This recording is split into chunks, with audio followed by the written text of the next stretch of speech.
Hi everyone, my name is Sarah Mari.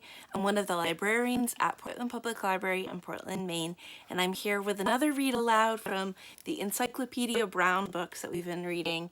This is Encyclopedia Brown and the Case of the Jumping Frog. It's by Donald Sobol and it is published by Delacorte Press. So just like we've been doing, I'm going to read a mystery and then I'm going to give you a chance to pause and think about it and try to figure out the solution, and then I'll read the solution. I'll do that for 3 mysteries, and that will be today's mysteries. The first one is the case of the miracle pill. Encyclopedia Brown helped his father all year round. During the summer, he helped the children of the neighborhood as well. He opened his own detective agency in the garage, and every morning he hung out a sign. Brown Detective Agency, 13 Rover Avenue, Leroy Brown, President. No case too small, 25 cents a day plus expenses. To handle the tough kids, he took in a hard-punching 5th grader, Sally Kimball, as his partner. Sally was the prettiest girl in 5th grade. She was also the best athlete. One morning, Encyclopedia and Sally had just opened the Brown Detective Agency for the day when Marcia Murphy stepped in. "Take a look," she said. "This may be your last chance to see the old me. Soon I'll be in the money." "Who says?" Sally asked. "Wilfred Wiggins," replied Marcia. The detectives groaned. A teenager, Wilfred was as lazy as a timeout. Resting is what he did best. Whenever he got to his feet, he tried to fast-talk the little kids of the neighborhood out of their savings. He never did. Encyclopedia always stopped his shady deals. "Wilfred has called a secret meeting for 5 o'clock today in the city dump," Marcia said. "He's promised to make us little kids so rich we'll be the talk of the continent." "What's he selling now?" Encyclopedia asked. "A breakfast shape made of yeast and car polish for people who want to rise and shine?" "Wilfred's changed," Marcia said. "He told me so himself. He'll never tell another lie." "Don't worry," Sally said. "You always know when Wilfred's lying. His lips move." Marcia's faith seemed to waver. She laid a quarter on the gas can beside Encyclopedia. "I want to hire you. Maybe Wilfred isn't as honest as he says." "We're hired," Sally says. "See you at the city dump at 5 o'clock. When the detectives arrived, Wilfred was standing behind a broken table. On the table were an empty, clear plastic bottle, an ice pick, a small jar, a drinking glass, and a pitcher filled with clear liquid. Wilfred started his big sales pitch. "Gather round," he bellowed at the crowd of little kids waiting for him to eagerly fulfill their dreams of untold riches. They edged closer. "Don't leak a word to any grown-ups about the wonder I've got for you," he warned out of the side of his mouth. "They'll take over and cheat you out of every cent." "Stop beating your gums and get to the big bucks," a boy shouted. "You're keen for the green, eh, kid?" Wilfred purred. "What I have for you today is Anti-Flow, the world's greatest gift to mankind, a savior of nations, the scientific marvel of the age. Remember the name, Anti-Flow." Here's a picture of Wilfred, and you can see Encyclopedia and Sally in the back. He unscrewed the cap on the plastic bottle and passed the bottle around. Next, he took the ice pick and punched a tiny hole in the side of the bottle about an inch from the bottom. Then he filled the bottle from the pitcher. The liquid streamed out of the tiny hole. Quickly, he took a white pill from the jar. He held it up. "Observe! Anti-Flow." He dropped the pill into the bottle and screwed on the cap. Although the bottle was still almost full, the liquid stopped streaming out of the hole. "Baloney!" a girl snapped. "It's a trick. There's something else in there." "Ah, ye of little faith," Wilfred exclaimed. He filled the water glass from the pitcher and handed it to the girl. "Drink." She drank. "It's just water," she said, puzzled. "Would Wiggins fool you?" Wilfred cried. "The secret is Anti-Flow. It was invented by Professor Stubblehauser of Germany. He doesn't trust anyone but straight shooters like yours truly. That's why he granted me the rights to sell the miracle pill in the USA. He trusts me to give him half the profits." Wilfred paused to let the money-making possibilities of Anti-Flow sink in. Then he said, "All my cash is tied up in oil wells, so I'm going to let my little friends in on this chance of a lifetime. For $5, you can buy a share in my Anti-Flow company. The more shares you buy, the more money you'll make." "Where's your factory?" a girl demanded. I'm glad you asked, friend, Wilford said. I need your cash to help build the factory. When it's built, I'll make anti-flow by the ton. Don't miss out. Buy shares today at my special low price, 1 day only offer. The children talked excitedly among themselves. With anti-flow, floods would be a thing of the past. There would be millions in it, maybe more. Buy shares now, Wilford blared. In a year, you can afford to retire your mother and father. That cinched it. The children lined up, eager to buy shares. Encyclopedia hurried to the front of the line. Put your money away if you don't want a soaking, he said. How did Encyclopedia know that anti-flow was fake? Here is the time to pause if you want a little bit to think about it. But we will move on to solution to the case of the miracle pill. Encyclopedia realized what was stopping the water from coming out of the small hole near the bottom of the bottle. It's not the anti-flow pill, which was nothing but a piece of wood painted white. It was the bottle cap. Had Wilford not screwed the cap on tightly, the water would have continued to come out of the hole. You can prove this for yourself. Do as Wilford did. Let water flow out of a small hole near the bottom of a plastic bottle. Now press the palm of your hand over the top of the bottle or screw the cap on tightly. The water will stop coming out until you remove your hand or loosen the cap. Wilford was forced to admit that the pill was fake and stopped trying to sell anti-flow. Our next case is going to be the case of Nemo's tuba. The detectives were closing the agency for the day when Nemo Huffenwitz, a pudgy sixth grader, blew in. He plunked 25 cents on the gas can. What's on your mind? Encyclopedia asked. My tuba, Nemo announced. I know what you're thinking. Tuba is for Tubby Tuba, the fat kid in the back row of the school orchestra. Anyone who calls you Tubby Tuba should have his valves ground off, Sally said. How may we be of help? Encyclopedia inquired. Find out who played a dirty trick on me and my tuba, said Nemo. He went over the details of the case for the detectives. That afternoon, the Summer Youth Orchestra had given a performance of Suchaliki's March of the Frosty Flowers. Nemo was delayed at the dentist's office and arrived at the school late. Grabbing his tuba from the music room, he had raced to his seat near the rear of the orchestra. Mr. Downing, the conductor, had just raised his baton. Boy, said Nemo, did he give me a look. It curled my shoelaces. Lucky for me, I didn't have to play for a while. Is it true that in many pieces the tuba doesn't even play a single note? Sally asked. Yep, replied Nemo. In the March of the Frosty Flowers, the tuba plays only one note. I sweat it out for 42 measures before I played it, i.e., if I hit it, I was the hero. If I missed it, I was a bum. Sally cried, Tell us. I was a bum. Oh, dear. Someone switched the valves on my tuba, Nemo said. The valves are what you push down to make the sounds. They should be in order. 1, 2, 3. But someone switched them to 3, 1, 2.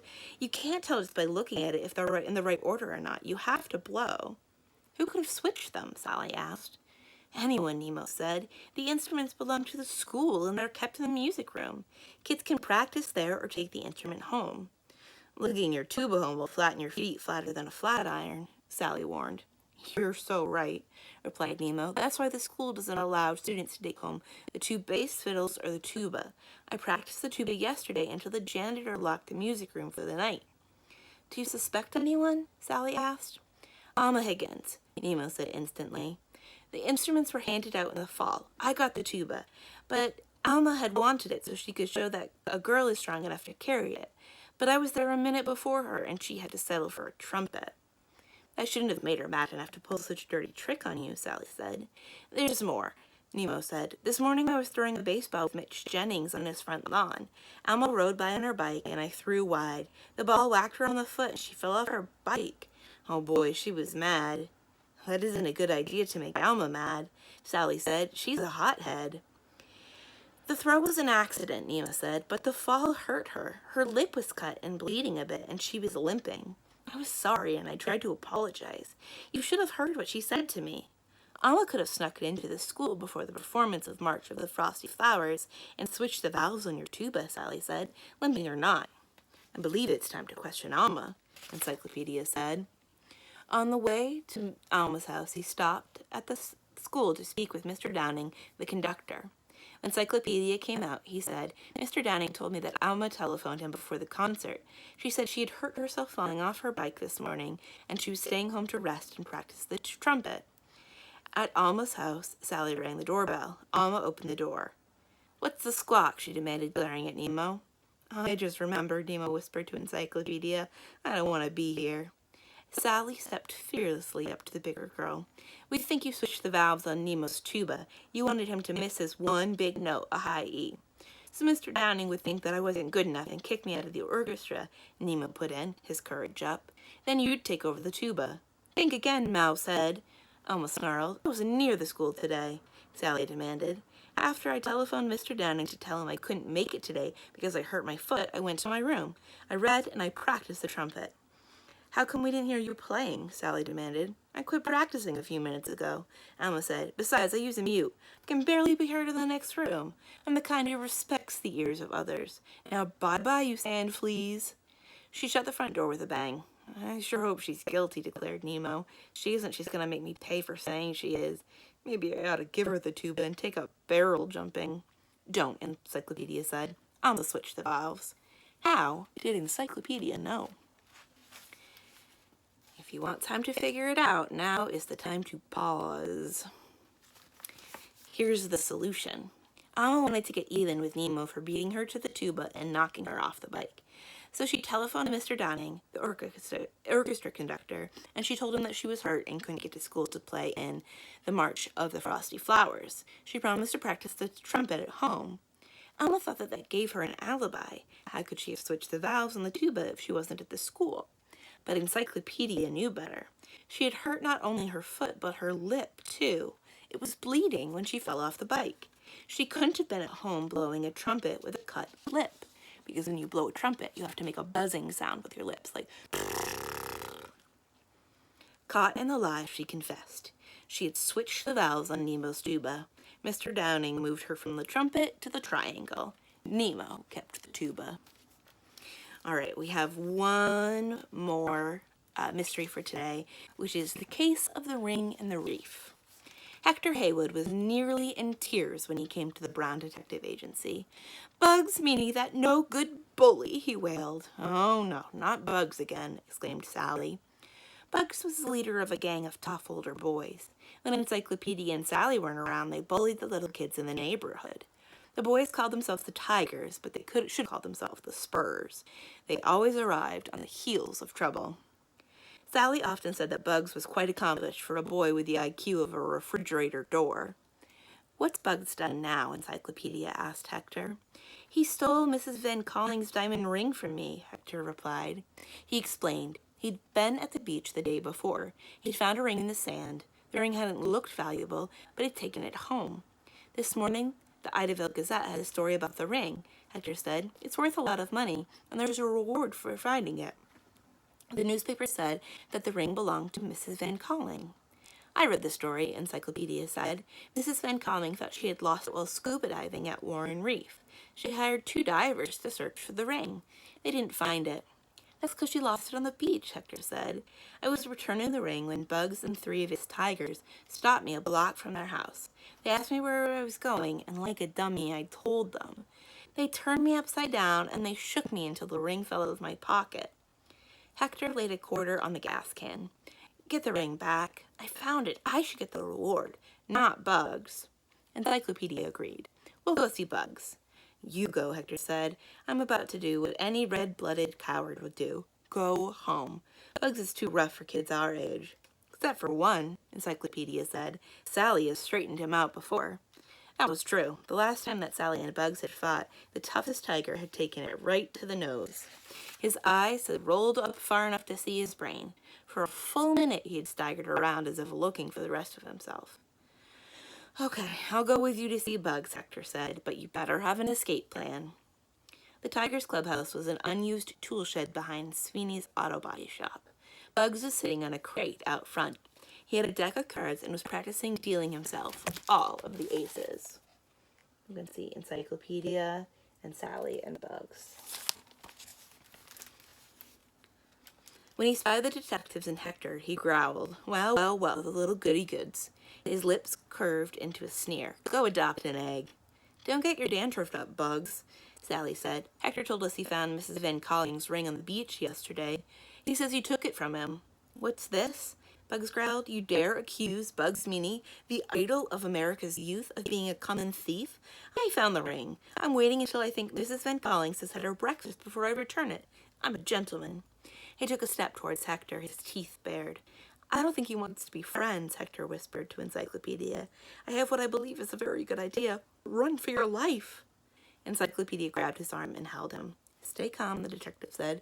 Trust Sally. Where'd you find the ring, Bugs? Sally demanded. I often dive at dawn, Bugs purred. The reef is so beautiful then. The pursuit of beauty is my life. I don't get along on good looks alone. Where did you find the ring? Sally repeated. If you must know, I was swimming by the reef when my foot struck something lying dead on the bottom. It was a bright yellow fish. I moved it with my foot, and I saw what had been lying under it. A ring. Oh, come on, Bugs. That's the biggest fish story I've ever heard. You doubt the word of Bugs Meany? Bugs said, his voice rising. Nobody gets away with calling me a liar. He took an aim and threw his Sunday punch. Sally sideswiped it and cracked him one on the side of the jaw. Zowie! Bugs spun like a propeller. Encyclopedia thought he saw Bugs' face and the back of his head at the same time. Bugs slowed, wobbled, and fell flat. He lifted his head and moaned, I hate when she does that. Sally suddenly looked concerned. Oh no, maybe he's telling the truth. He isn't, Encyclopedia said. What made Encyclopedia so sure? Now you should pause it if you don't want to know the answer yet, if you want to think. And when you're ready, the solution is... Bugs had also read about the lost ring in the Idaville Gazette. He had to say that he had found the ring in the water around the reef where Mrs. Van Colling thought she had lost it. That would prove how smart he was, smarter than the divers that he had hired. The divers would have searched all parts of the reef, but they wouldn't have bothered to look under a dead yellow fish lying on the bottom. At least, that's what Bugs thought. He was right. The divers didn't look under the fish because it wasn't there.